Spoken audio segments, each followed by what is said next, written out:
All right, everybody, we're going to get this show on the road a little bit here. So if you want to wrap up your riveting conversations there, whatever you're doing, and we'll get together here for a little bit. So my name is Aaron Key. I'm from Akron, Ohio, and came with Grace Churches from the Akron area. I'm from the Akron East campus, kind of on the east side of Akron there, and I get to work in family ministries right now. I'm actually going to be planning a new campus here in the next year with our church, which is super fun. But the last 11 years of my ministry has been in family ministries, where it's not just being in charge of kids and students, but it's actually working a lot with parents and supporting their roles in students' lives, and then also working with students. I've been coming to Momentum since I was in like 8th grade. This is a very familiar place to me. I went to IWU for college, so I feel really at home this week, being in a place where I've been for a long time. But one of my passion areas is helping students live with parents well, living in that space, especially in high school, where you're gaining independence and still living with your parents, trying to grow and learn from them, and also helping parents understand their roles in kids' lives as they move through that. So excited to do that. I'll tell you right now, I'm not going to answer every question that you have about living with your parents right now. And I know that's probably disappointing because you look at me and you're like, he probably has all the answers. But as time goes on, you'll realize that I don't. But I have some of them. And actually what I hope to do today is not give you a bunch of answers or information, but I would love to talk with you a little bit and share some things with you that helped me in my life and I've seen change students' lives when they think about living with their parents and that relationship that they have with them. And so we'll get into that here in a little bit. So I've been doing this for a long time, excited to share this with you. I thought I'd share a little bit. I got to show you some pictures of my family. I'll keep this really brief, but just so you get an idea of who I am as a parent too. So I have some experience with parenting as well. So you don't say, Aaron, you know nothing about this. So this is my family here. This is my wife, Melinda. We've been married 11 years, which is super fun. I have 3 kids. I have my oldest, who's Ezekiel. He's 7. He races bikes right now, which is way cooler than anything I was doing at 7. I don't really know what I was doing at 7, to be completely honest. So he loves to race bikes. Every Thursday night he has BMX races. That's been a really fun thing to watch him do. My middle son, Barrett, just turned 5. He got a 4-wheeler this last year, so mom is super happy about that, and it's really fun. She actually loves it. So we do a lot of biking, mountain biking, and then my daughter, Eva, she just turned 2 this year. She is just a bunch of fun. She did get a little 4-wheeler too. So you see her with her sunglasses on there. She just got on and started ripping around there, but she's amazing too. So they'll actually be here a little later this week. So if you see me around, you want to meet them. They're super fun, big part of my life, and a big reason why I'm passionate about helping students live well with parents, because it isn't just a thing that we want to keep it as even as possible. Parents have a job and students have a job that we see in the Bible, and it can be one that's pretty tense. So that's what we're going to look into today. And as I think about this, as I was preparing this, I was trying to think back to my high school days and middle school days and living at home. And I just remember there being a lot of tension. I don't know if you ever feel like that, like you go home, maybe things are really good at home, but it's still a little tense. Maybe things aren't so good at home, and it's really tense. I don't know exactly what your situation is, but what I know is that living as a student with adults who are your parents, or a person who is in charge of you, whether that's even grandparents, aunts and uncle, maybe you're in foster care. I don't know where you are in life, but living under the authority of a parent, someone who's filling that role in your life, can be a big deal. And sometimes that can feel really good. Sometimes it doesn't feel so good at all. And I kind of got to the point where I realized, why is this actually the way it is? And here's what I came to realize with me. Typically, this is how I viewed it, and maybe you view it this way too. When I was growing up, I was like, there's me, right, or you in this case, and my parents, and then they were right in between my journey to independence. How many of you are driving or getting ready to drive, or very excited to have some more freedom in your life? How many of you just in general, I would love to have some more freedom in my life to do some stuff, and my parents nah, you can't. And you're like, what is going on? Right? I remember this being pretty much the source of all the tension in my life. I'm like, I want to move forward in my life. I'm trying to grow up and be an adult someday. Everybody always tells you, just wait till you're an adult. And you're like, I don't want to wait. I would like to do it now and practice or something instead of graduating. And then they're see you later. And you're like, I didn't get to do any, it was your job to teach me these things, right? You didn't teach me about taxes, right? All this stuff is going to happen. So I remember feeling this tension. And a lot of it in my high school days was related to like, I want to go where I want to go. I want to be with who I want to be with, right? I want to drive to this place. I want to stay out as late as I want, whatever it is for you. But I just remember feeling like I have to learn how to be an adult. And I wanted to be an adult. And so there was this tension because I was always trying to move faster and further towards being independent, right? I remember I actually saved up a ton of my money before I could even drive. And I bought a car and had someone drop it off at my house before I had a permit. And my parents were like, what is in our driveway? I was like, that's my car. And they're like, you don't even have a driver's license, bro. I was like, I got to be ready. So I was ready. And it was not a nice car. It was one time the gas tank fell off of it. Didn't even know it was a thing that could happen until it did. And they were like, you could have died. And I was like, that's good that I didn't. So I was ready, right? I was like pushing towards independence. I was ready to go. I was always moving fast. And as a parent, I can tell you now, that's like a thing that makes us parents like kind of nervous when they're like, I want to do it myself, right? My 5-year-old Barrett, he sees when I have a toolbox out in the garage, and a lot of times I'll grab a knife out to like open one of our thousands of Amazon packages. I think we're keeping Amazon in business. I don't know what we're buying anymore from them. We're just returning it anyways. But we're cutting this open. And so he told me for his birthday, he's like, hey, Dad, I want a knife for my birthday. I was like, bro, you are 5. And he's like, Dad, I want one. And I was like, okay. I didn't say okay, but I was like, all right, maybe we could practice with like a butter knife and make sure. We have a rule in our house. It's called don't get bloody, cut towards your buddy. Right, so I'm like teaching him. That's how you learn how to use a knife, right? So he's wanting to learn. So he wants to do it himself.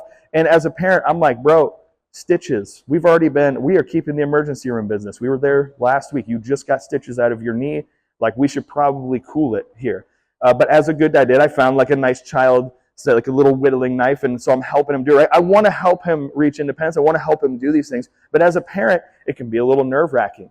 Right? So as students, as kids, we're always pushing towards independence because you're growing up. You're getting better at things. And a lot of you have the ability to do those things. I remember being like, Mom and Dad, I can do this. And a lot of times it felt like my parents were the thing in between where I wanted to go. And that was really frustrating to me. And for parents, a lot of times, right, they're like, oh, my little baby's growing up. And to you, that just feels like, you are treating me like I'm still 5 and I'm like 14. Like, what is going on, right? So there's this tension that exists in the household. Right here is a graph. It's not a real graph, but I thought it would make my presentation seem smarter. So what you realize is when this tension rate starts to happen, when these things start to happen, you might have an all-time low of freedom and an all-time high of being grounded. I don't know if that's your life. Cell phones were a thing when I was a child. I know you're like, did those exist? Yes, they did. Okay, I'm not that old. But I remember having one, but not really because I was mostly grounded because of, this whole scenario here that we're talking about. Right? So tension was kind of at an all-time high. And I remember being really frustrated by this. It made it really hard to live. And a lot of times I was either trying to not be at home.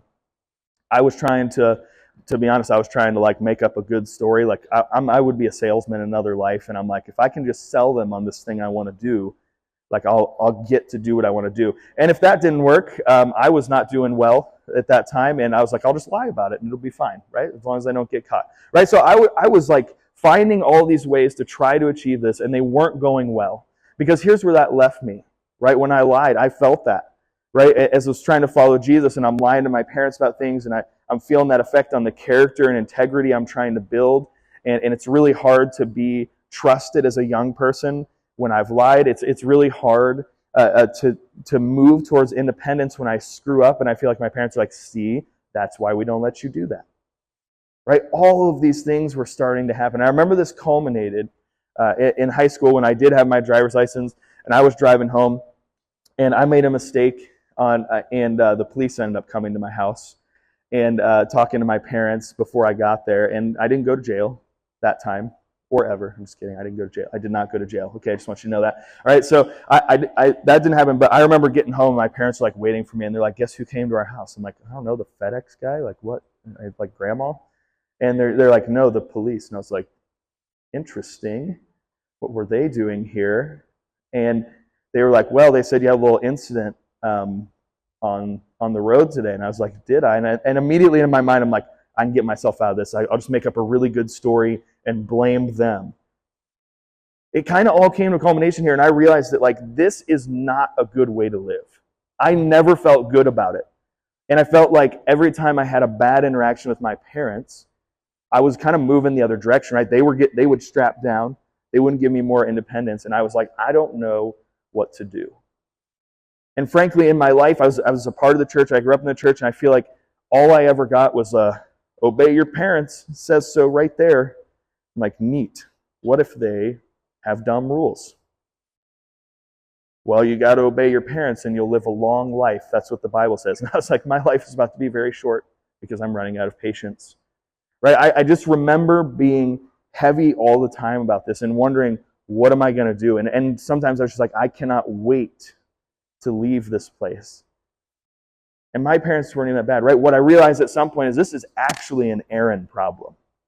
I might just be thinking about this in a way that is not helpful at all. And so here's what I would say. No, this is something that didn't happen for me as a student. Here's what I want us to move towards today. Here's what I would challenge you. I want you to think differently. Maybe than you are right now, maybe than you have before. I want to give you just a couple of skills, a couple of ways to think differently about the time you have with your parents. And these are not just things that I made up like a self-help thing. I actually want to take us to God's Word to look at this. I want to look at the wisdom that we see from the Lord on how to live with our parents. And I think first it's fair for us to say, well, let's establish what is a parent supposed to do? What's a kid supposed to do? And let's look at these roles really quick. As a parent, what am I supposed to do for my kids? And as a student, what am I supposed to do as our kids? I was actually going to have you guys read a couple verses as we move through this, if that's okay. You can use your phone or your Bible or whatever you had. But if you'd be willing to look up one of these verses here, we're going to look at the parent role first. And there's a couple here. This is not all encompassing, but these are kind of the three main things that I talk to parents about on a regular basis. Because here's what I don't do at church. I don't say, hey, parents, you kind of stink at this. Let me just take this over for you. Let the church help you parent your kids. I'm like, no, we're going to be a supportive voice to parents. Right? If you ask some of my students if they've ever had trouble with their parents, you would never hear me say, oh man, your parents really got it backwards on that one. Your parents, what I will encourage them to do is, hey, your parents actually have a really important place in your life. Would you like me to talk to them with you? Would you like me to maybe talk to you about how you could talk to them about something difficult even? And so when I think about parents, I want to be supportive of them because their role is so important. I actually believe that in our world right now, a couple really good generations of parents could totally change our world. And I think you guys have the opportunity to be that. And I think it starts by absorbing and finding out your role as kids in the household too. So does anyone have that first verse in Colossians? Does anyone want to read that for me? Yeah, do you want to just read that nice and loud as you can?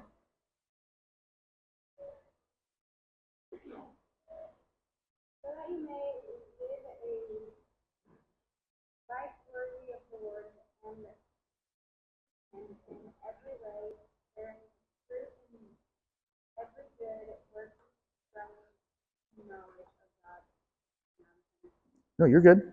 Being strengthened with all power according to his glorious might, so that you may have great endurance and patience, and giving joyful thanks to the Father who has qualified you to share in the inheritance of his holy people in the kingdom of light.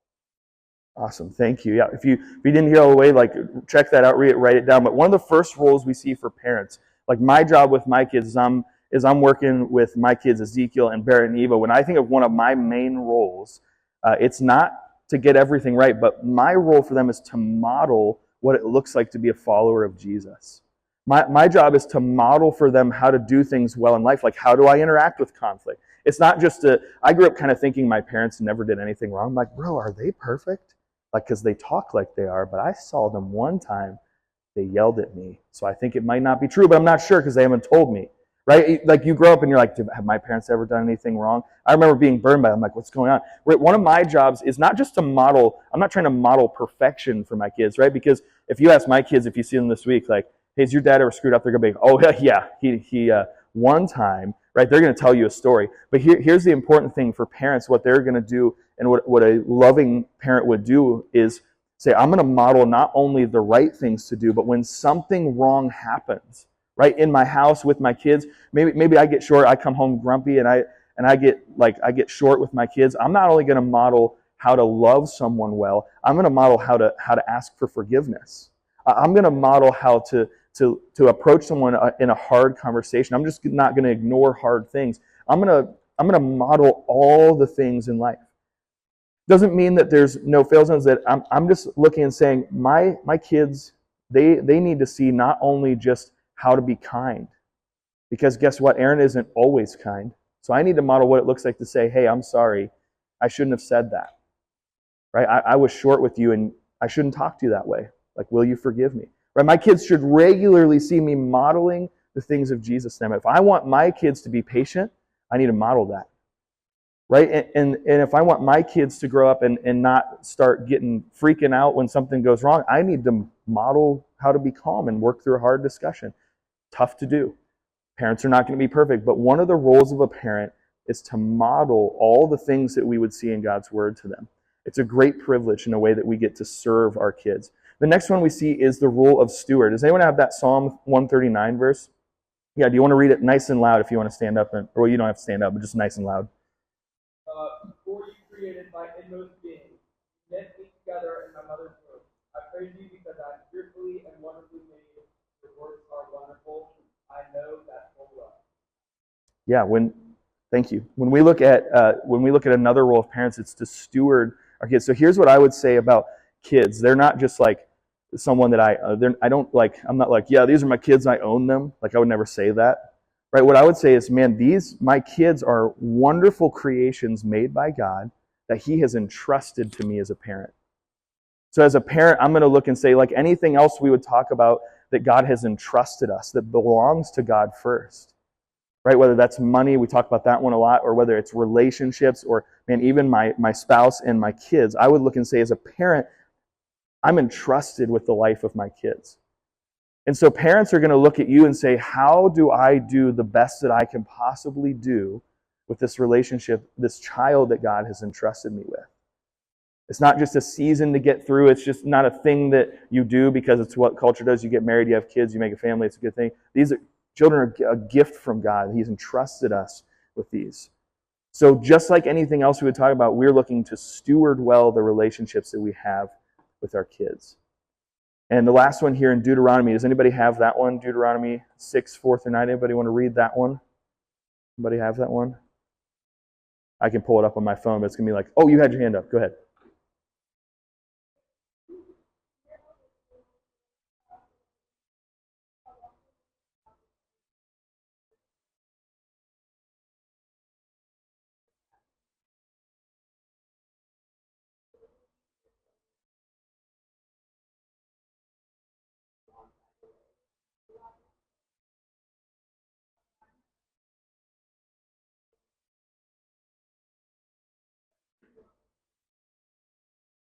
Awesome. Thank you, Maddie. When we look at this Deuteronomy verse, this is actually something that the Lord is telling parents to do.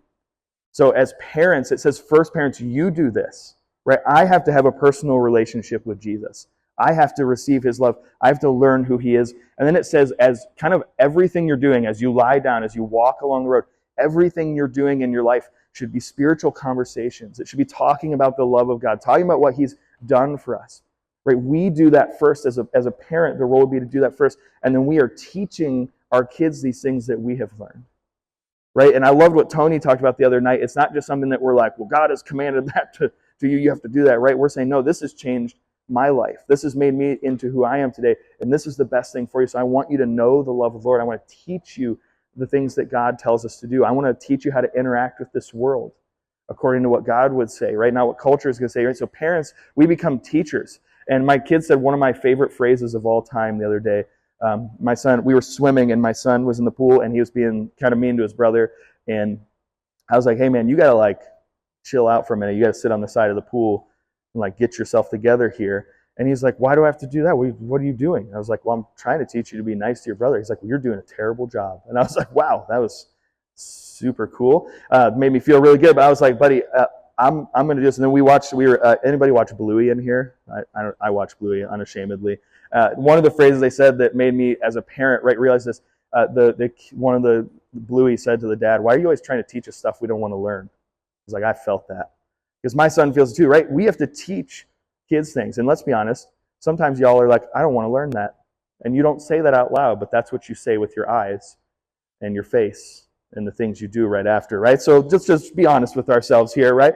We're trying to teach things, and they don't always make sense. I tell my son all the time, listen, man, I don't expect you to understand this. You're 7 years old. You understand everything you can right now about that, and it's just not going to make sense for a while, but I love you. Can you trust me? And I'll help you be who God has made you to be. So parents have this role. It's a pretty big role. If you start to read the Bible, you realize that, man, parents have this. But here's the thing. Some families are going to look different, right? If your parents are believers, this is going to make a lot of sense to them. If your parents aren't believers, it gets a little more challenging, right? And I think they might even be on board with, like, I need to teach you things about life, right? Every family is going to look a little different. But I think even this is something good. Model, steward, and teacher is what we're going to see for parents. Now, I'd love to look here at the roles of a student.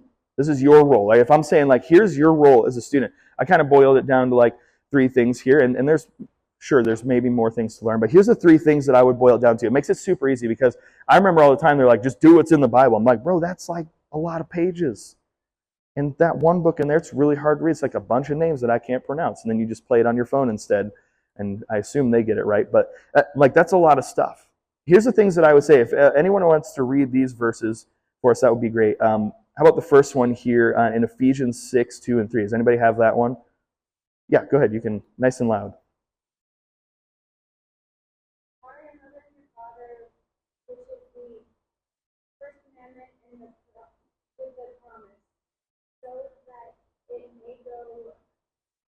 Well with you and that you may enjoy long life on earth.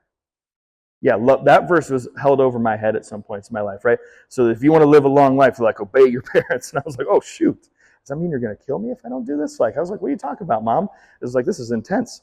But this is actually a big role for you. It's honoring your parents. And notice what it doesn't say here. It doesn't say blindly obey without any understanding what your parents say all the time. The goal here is to honor your parents. And that's going to look a little different for everyone. If your parents are believers, they know Jesus, that's going to look pretty different than if you live in a place where the people who are in the parental role over you maybe aren't believers. Right? How do I honor my parents is one of the questions that you can ask. And this looks like saying, when you're younger, there's just a truth that like until you're older, you can't understand everything about everything. I still don't understand everything about everything. I understand more than I did when I was your age. I had to learn that. And so there's people in my life, namely God, that I have to trust. And trust isn't like, I don't want to explain it to you. Trust is, do I believe that they know more than me? I ask my sons this a lot. They get a lot of questions. I boiled my parenting down to just questions because I can't repeat myself anymore. If you love repeating yourself, I cannot recommend parenting enough. But it gets exhausting. So I ask a lot of questions. And one of the questions when my son's in trouble, I'm like, I ask him, do you know that I love you? He's like, yeah. I'm like, do you trust me? Well, yeah. I'm like, do you believe I know more than you? Right? And we get there. And why is that important? Because what honoring my son's parents looks like when I'm trying to help him do something is he's going to have to trust me a little. Right? Honoring your parents doesn't just look like chop, chop, get to obedience, drill sergeant hand, right? When drill sergeant dad and his knife hand comes out, he's like, this, that, like that stuff. It's like, obeying your parents is a way to honor them. But one of the ways that you honor your parents is by looking at their life and the parts that match up with the Bible and the things that you see that are good in them, honor them by doing those things. Every family is going to look a little different. Your parents are going to do chores different than some other families. You can honor them by doing those things, by doing your very best at everything, just like God would ask you to do, right? To start to honor your parents and honor the parents that God gave you. Here's the second one is embrace your identity in Christ. Does anyone have Ephesians 2:10? I'm going to get another person. I love that you're giant spot. Yeah, go ahead, nice and loud.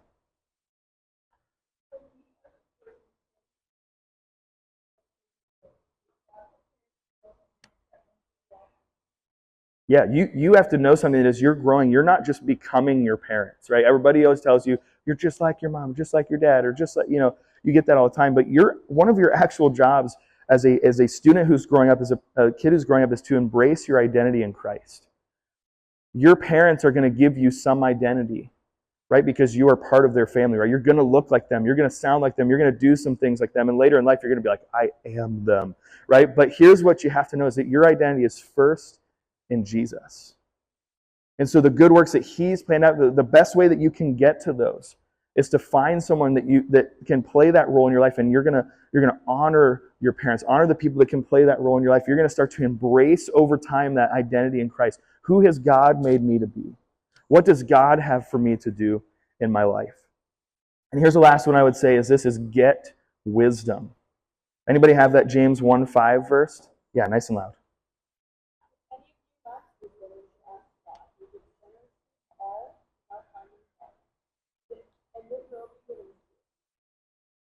Awesome. When you think about being a student, one of the jobs, you're growing up. That's like literally your job right now. You're literally becoming an adult. And this is still my job as an adult too, but one of the things that you can focus on is getting wisdom.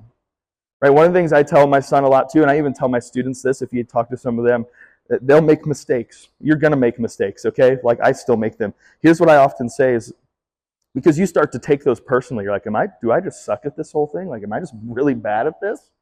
I'm making mistakes all the time. I'm in trouble all the time. And I had convinced myself I was just a bad kid. I'm like, I'm just not cut out to be I'm not cut out to be a kid that God wants. I'm not cut out to be the type of kid my parents want me to be. Like, I just can't do it. I don't belong in this family. I don't even belong in the family of God. And here's what I've realized over the years is that that's like an identity statement. Like, I am my worst decision. And as we embrace our identity in Christ, your job is to go get wisdom. When you know better, do better. When you realize that something isn't working, ask God to help you. He's going without fault. That means he's not going to be like, hey, dummy, here's how to do it. That's not what God is saying. The heart of God is to say, listen, you don't know what you're doing. Let me help you. Right? I'll tell my son all the time, like, buddy, listen, you are not a bad kid. You made a bad choice. You have a really bad strategy for interacting with your brother when he takes something from you. You cannot punch him in the face. Right? We got to get you a new strategy for this. Right? I tell myself this. I like gentle parent myself sometimes. I'm like, hey man, you just have a really bad strategy for talking to your parents when you're angry and you don't get what you want. Here's what you do is you approach parents and you run up against tough situations. Your job isn't to get it right 100% of the time. Let's start for upward trajectory. That'd be good to be going in that direction. But your job is to get wisdom. If you don't know what to do, or you mess it up, or it's bad, go get some wisdom. Find a person you can trust, whether that's a youth pastor, a leader, that maybe you have that relationship with your parents where even in a tough moment you can talk to them. If you don't, you need someone in your life who can give you wisdom. God will do that. He says it right here. The Bible is full of wisdom. And you don't have to wait to be an adult to do that. You can start to do that so that you can do your best. Your job is to learn as much as you can about life and how to live well before you get out on your own. When you grow up in a household, like my kids growing up, I'm like, this is the place to make all the mistakes. Let's do it while I'm here to help you a little bit. Let's do it while you have people to speak into your life before you get out in the real world. Like, let's do it. It's like a grand experiment being a kid. I know that you don't get it right all the time. And if you think you're right all the time, we might need to talk after this, all right? But your job is to go get wisdom. So these are the roles for parents. And here's what I want to get to really quick, and then we'll open it up for some questions here. I'd love to take questions about some of the things that you're thinking. But there are some different ways to think that I think changed my life. When I finally got this as a kid, I was like, okay, I can do this. I've seen this change some adults. And here, I want you to think a little different about some different things. Because here's what I would say. The first one is this, a new way to think. Think about your parents as opportunities over obstacles. Think about life with your parents as full of opportunities rather than full of obstacles. I used to think my parents were an obstacle to everything that I wanted. The movie I wanted to go see, the friends I wanted to hang out with, the thing I wanted to buy, all the stuff that I wanted to do. I'm like, man, they're just always in the way. When my mind shifted to thinking, actually, there's some opportunities here. I'm thinking about getting wisdom. I'm thinking about changing and growing. Here's what's going to happen, right? I'm going to see this as opportunity. You can look and say, this is an opportunity for me to talk to a real adult and to say, how do I have a really tough conversation? How do I earn trust back from someone? Because you know this well, right? Trust is earned in drops and it's lost in buckets, right? When you make a mistake, your parents are like, lock down. That phone is off. Life 360 to the max. I don't know what they use now, but like, you're like, I'm being tracked. Like forget the government tracking me. It's my parents. They're like that whole thing, right? They're locked down. What you can think of is these are opportunities to even exercise. What if you went to your parents and saw it as an opportunity to say that you're sorry and ask for forgiveness? You're like, that's crazy. Yeah. Your parents will fall over if you start changing the way that you interact with them like that. You're not too young to apologize to them. You're not too young to go to your parents and say, you know what? I realize that I handled this badly and I'd like you to help me handle this well. Because if you want to earn points with your parents and you want to start moving into the things that you want to do, if you start asking them questions, if you start taking initiative on forgiveness and reconciliation and going to them after you've made a mistake and just admitting it, just owning it, your parents, they're gonna love that. Here's another thing I would say here, as you're practicing this, is do's over don'ts. All right, here's what I know.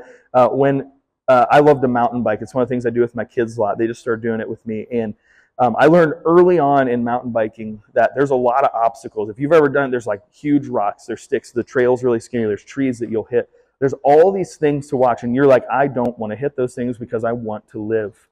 And here's what I realized really quickly. If you go down this bike trail and you stare at everything that you don't want to hit, you're going to hit that thing. You're going to run smack into the tree that you're standing at because your body is literally programmed. Your brain helps you to go where you're looking. Here's what I would say is you think about parents. Your parents might have 50 rules. They might have none. You're like, I give myself some rules because, like, I don't know what situation you're in, but if you only think about the things that you can't do, you're going to be super frustrated. You should follow your parents' rules. That's not what I'm saying. But focus on what I can do. The thing that you should do. When you look at the Bible and you're reading through, what does God actually tell me to do? He tells me to go get wisdom. What if I do that? Right? What if I move towards this? When you start to look and say, if I'm loving God and people like He would tell me to do, when I can't do these things, instead of focusing on that, what can I do? Where can I go to my parents and maybe ask to change that a little bit? Like, what things can I do? Can I grow in this?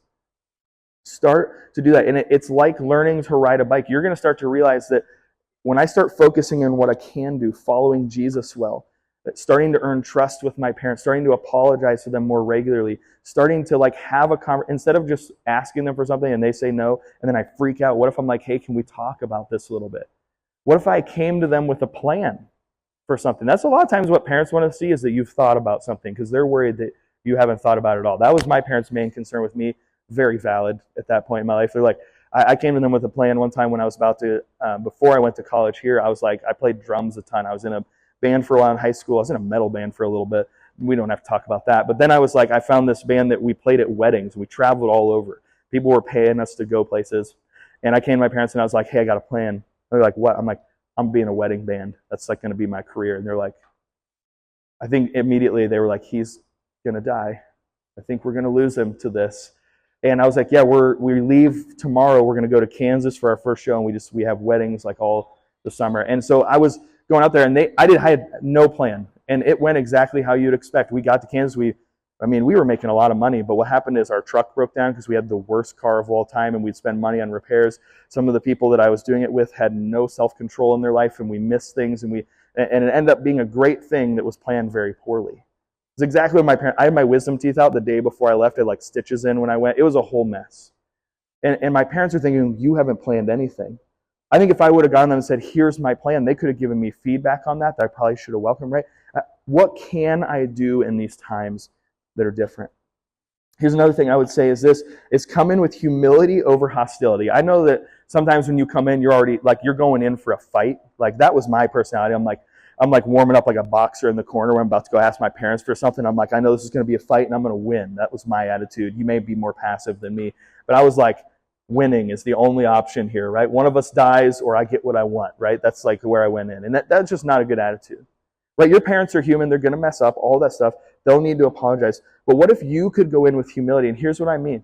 If you do something wrong, maybe you should admit to that, right? Maybe you should own that bad boy. Just own your part. Right? That'll go a long ways with your parents. Maybe think about the fact that your parents might have had a long day too. They might be stressed about something. Like, we are humans. We should be better humans because we're older, we've had more experience, but we have bad days too. Ask my kids if I get grumpy. I definitely do. Right? Have some allowance for them to be human too. Go in with that humility over being ready for a fight. Realize they could be going something.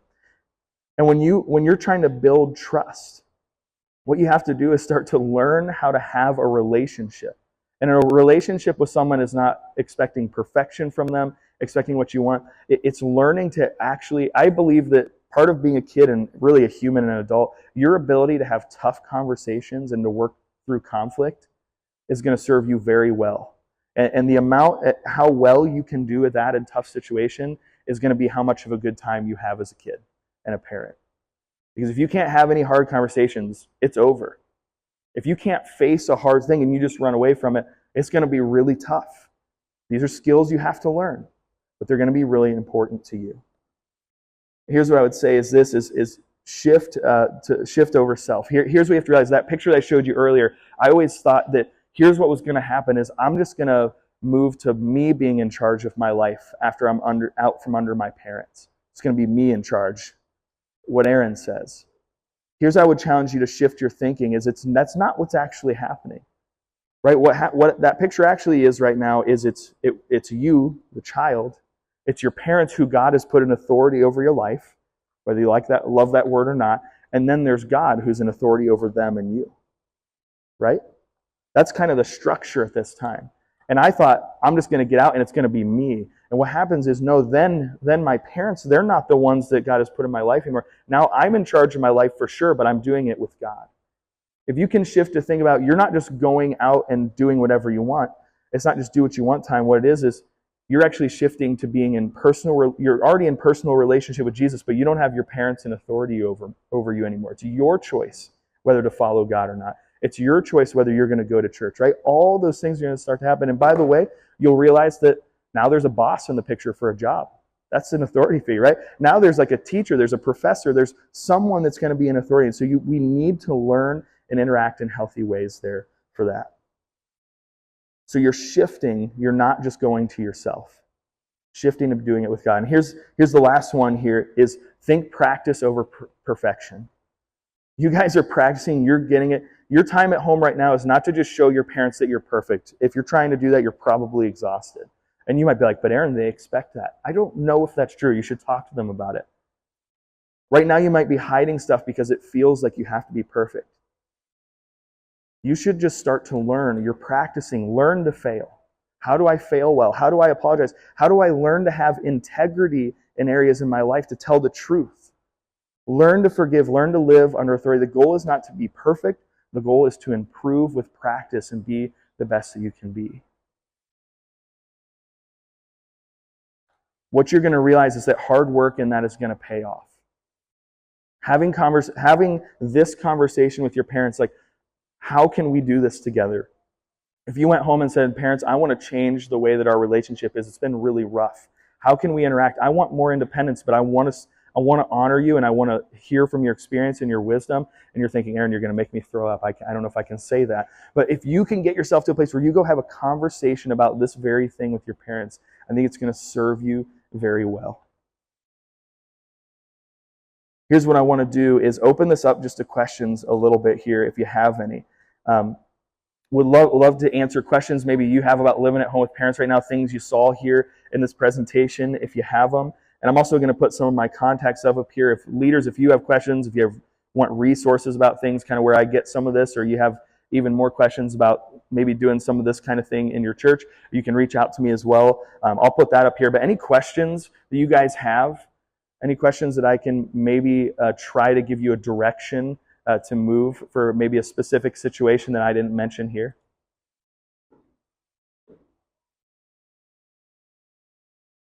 Let's get this nice awkward pause until. Oh, does somebody have? Oh, sorry, I just not. My peripheral vision is apparently bad. Yeah, go ahead. I want to ask about parents that don't really interact with us, they're not really there. Like my parents' relationship is not. Yeah. Every day I can feel like the bond of the relationship is just slipping. Yeah. Not that my parents go to church anymore. Okay. I Yeah. Yeah. It's a great question. What's your name? Cole? So Cole is asking, what do I do when my relationship with my parents is getting more and more difficult? They're not engaging church. You can kind of feel the tension growing.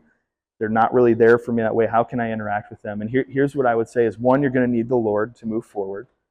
And so that relationship with Jesus is the place to start. But when we talk about honoring your parents, one of the ways, I had a student who came to my student ministries one time, was the only believer in his family. And he really wanted them to know Jesus. And what I encourage him to do is, buddy, the way that you can do this best is and honor them is to look at the Bible and say, how am I supposed to be, how is Jesus supposed to change my life? And the more that you let Jesus change your life, you're going to be an encouragement to them. One of the ways that you honor your parents, even if they don't believe in Jesus, is by doing the thing that they would want you to do if they did know Jesus. And they saw the Bible and they saw the wisdom there. To begin doing that, you're honoring the Lord. And I would say, if you have a church that you're plugged into, to look at some, I know in my student ministries, there are adults there who are there for that specific reason. They want to not be your parents, but fill in some gaps. In a season where your parents aren't able to be there for you in that way, to give you resources to be there for you to ask questions to that you would like to maybe ask to your parents. Maybe they don't have a biblical perspective on it. I would say engage your church. Talk to your pastor in that way. Being here at Momentum is a great thing. Kind of surround yourself with as many people as you can to help fill in some of those gaps. And I would say pray for your parents, right? I'm sure you are already, but continue to build them up, to honor them by living the way God would want you to live, and start to seek out some of that wisdom that you can find around you. It's a great question, Cole. Any more questions? Yeah.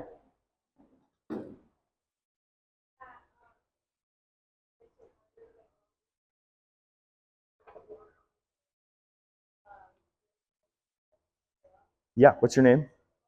Elena. So Elena's asking, do you think it's hard to get on the same page spiritually with your parent, or to get along with them when you're not on the same page spiritually? It can definitely present some challenges, I think, for sure, right? Because you might be looking at things from a different perspective. And that gets really challenging. And that's why I'm saying kind of the same thing, to find somebody to walk through and navigate that with, because those situations are so specific. And if they're like giving you a hard time for going to church, you're like, man, you live at their house. So if they're like, you literally can't go, you're like, well, that's a real thing, right? I might have to stay home. And I think the more respectfully, the more you honor them by saying, what would God want me to do in this situation if they don't want me to go, but I want to go? Is to come to them and say, hey, this is really important to me. It's something I'd like to explore. I know maybe you're not interested, but the more you can do that in a mature way, in a wise way, in a loving way, is kind of your best shot. But there is still the reality that they are your parents, right? And they make the rules. So even though following Jesus is the right thing to do, it doesn't mean you can be like, hey, listen, the Bible says I should go to church, so I'm running away. That's not going to go well, right? And so I would say find an adult and someone you can walk with that can really give you wisdom in those specific situations. But yes, I think that can make it challenging, but not impossible. Yeah. Any other questions? These are great questions, by the way. Other questions? Yes. You have a question? Yeah. Oh, you're just, sorry, I did the thing. Someone had a question over here? Oh, sorry. There you go.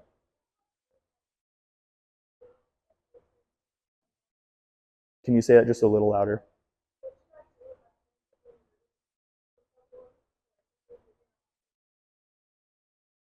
So you're saying, what do you do if your parents are being disrespectful to someone? Like in your house, like in a house, like family members, or just people in general? Yeah. What's your name? Callie? Say that again. Natalie. Wow, it's way off. I played drums in a basement a lot. I don't have the best hearing. That's a great question. She's like, what do I do? Maybe in like, are you talking about at home or social situations or both? Like if my parents are being disrespectful or doing things that aren't wise. I think that's a great question. And what you're really talking about is, how do I like lovingly and gently help someone see that what they're doing is wrong?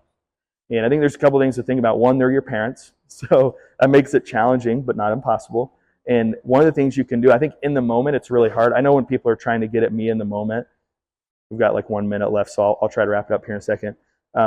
In the moment, it's really tough because emotions are high, right? Even when you're trying to solve your own conflict with somebody, no matter how you are, it's like you might need some space. And it might be a good thing to come back to later, like, hey, help me understand, like, do you think that was the best way to treat that person? Like, I'm trying to learn how to treat people. Can you walk me through that? And you want to be respectful, right? Because even if they're wrong, lovingly helping them see that and just having a conversation with them is going to be the way to do that. And you're going to sense pretty quickly whether that's an open conversation or one that's closed, right? I had some instances, my parents were like, we're not talking about this ever. I'm like, oh, okay, right? You learn that pretty quick. But I think same thing, find someone with wisdom to help you do that and interact with them the way Jesus would interact with people. To say, I don't want to embarrass them. I don't want to like humiliate them, but I do want to have a conversation about, is that the best way to treat people as I'm learning? And I think one, they might love that you come to them for advice and even process a difficult conversation, and you'll be able to feel that out maybe a little bit. Great question, Elena. Or Natalie, sorry, Elena was over here. I could probably do one more question before we leave, but I want to respect your time. It is 10:20, so I'll end it here. If you have questions you want to talk about, come find me. You can see me during the week, but guys, thanks for coming out, checking this out. Hopefully this was helpful to you.